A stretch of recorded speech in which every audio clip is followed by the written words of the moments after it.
Dans la nuit du 23 au 24 septembre 2024, un peu après 1 h du matin, l'ancien ministre des Sports, M. Oswald Romeki, a été interpellé au moment où il transmettait 6 sacs remplis de billets de banque au commandant de la garde républicaine.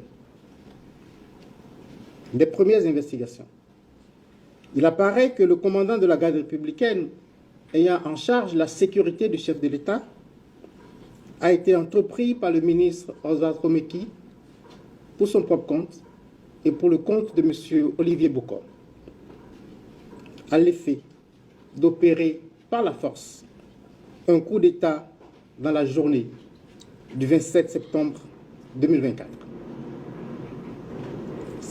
C'est dans ce cadre que dès le 6 août, les intéressés ont ouvert un compte bancaire dans les livres de la NCA Banque Côte d'Ivoire au profit du commandant de la garde républicaine.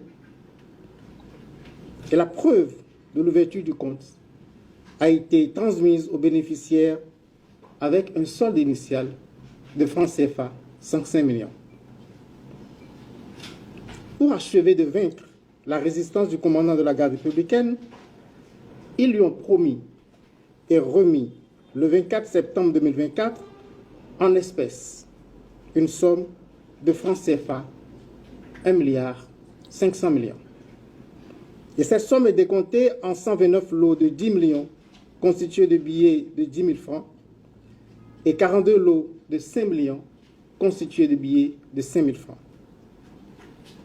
Cette somme qui aurait été mobilisée par M. Olivier Bokor a été chargée dans un véhicule de type 4x4 de marque Toyota Prado appartenant à M. Oswald Romeki et muni d'une fausse immatriculation.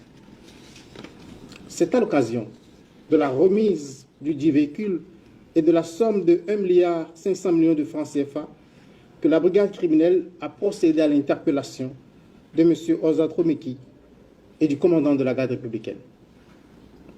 Dans l'heure qui a suivi, M. Olivier Bokor a été également interpellé par les éléments de la brigade criminelle. L'enquête en cours s'attelle à identifier toutes les personnes impliquées dans ces faits. Je ne manquerai pas, s'il y a lieu, de revenir vers vous pour vous donner de plus amples informations sur l'évolution de cette procédure.